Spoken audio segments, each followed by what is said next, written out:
Tombe-t-on toujours enceinte du premier coup? Quand la grossesse débute? Quelle étape marque ce premier mois chez la femme enceinte et chez l'embryon? Quels sont les signes qui marquent ce premier mois? Bonjour, c'est Rémi de la chaîne Praxis Santé. Aujourd'hui, nous allons essayer de répondre à toutes ces questions. Tout d'abord, cela peut paraître surprenant, mais la datation de la grossesse se commence avant d'être enceinte.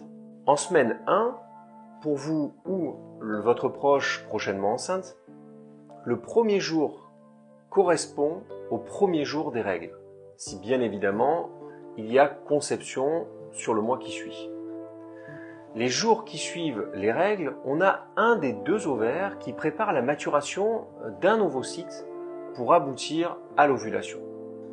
En semaine 2-3, l'ovulation a lieu avec un ovule mûr libéré par l'ovaire dans la trompe de Fallope. S'il y a grossesse multiple, jumeaux ou autre, c'est durant cette période que c'est déterminé.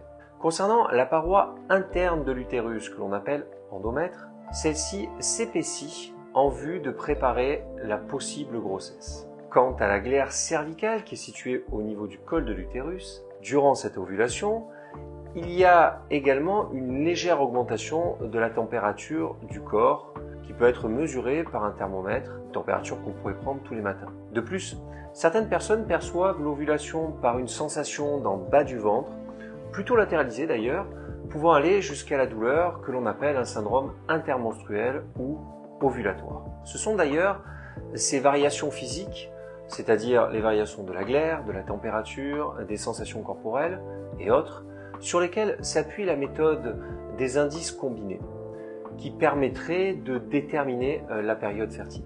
D'ailleurs, si cela vous intéresse, n'hésitez pas à me laisser en commentaire, me permettant éventuellement de faire une vidéo future sur cette méthode. En parallèle, sur ces semaines 1 et 2 se met en place la rencontre des deux gamètes. Alors pour rappel, c'est l'ovule et le spermatozoïde qui formera le futur embryon.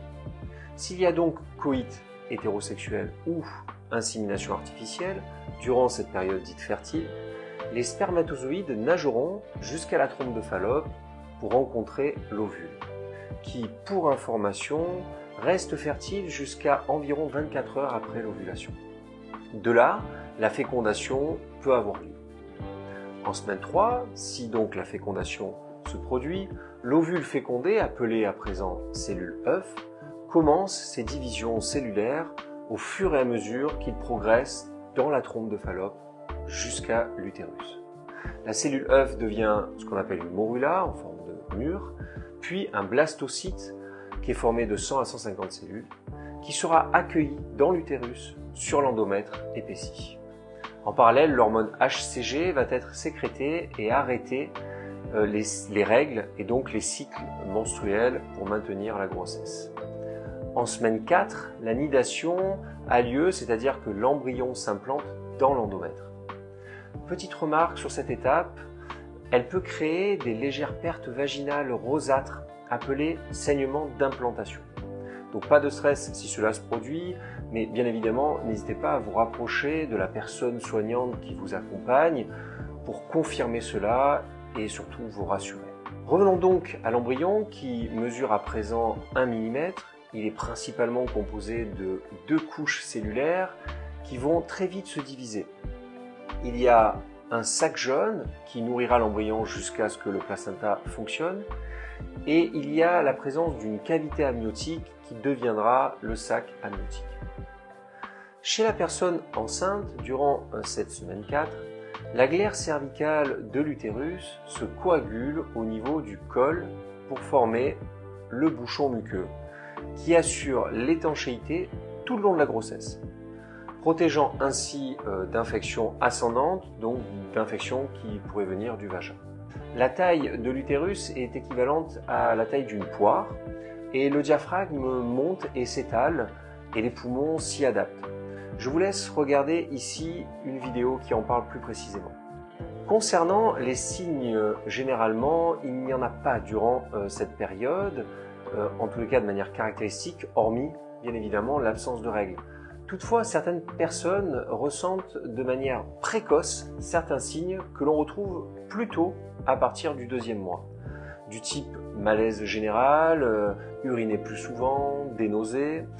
Mais pour en citer un, et un peu moins connu, il y a ce que l'on appelle la dysgeusie, à savoir un goût de métal qui s'installe dans la bouche. Si cela arrive, je vous donne une petite astuce qui consiste à favoriser l'acidité alimentaire. Le citron deviendra votre meilleur ami. Vous pourrez le mettre dans l'eau et dans les plats.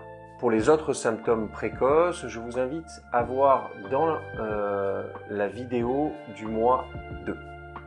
Pour terminer, je vous rajoute une partie statistique en bonus. La première stat est que seulement 25% des couples, après avoir décidé d'avoir un enfant, arrivent à une fécondation par coït hétérosexuel lors du premier cycle menstruel.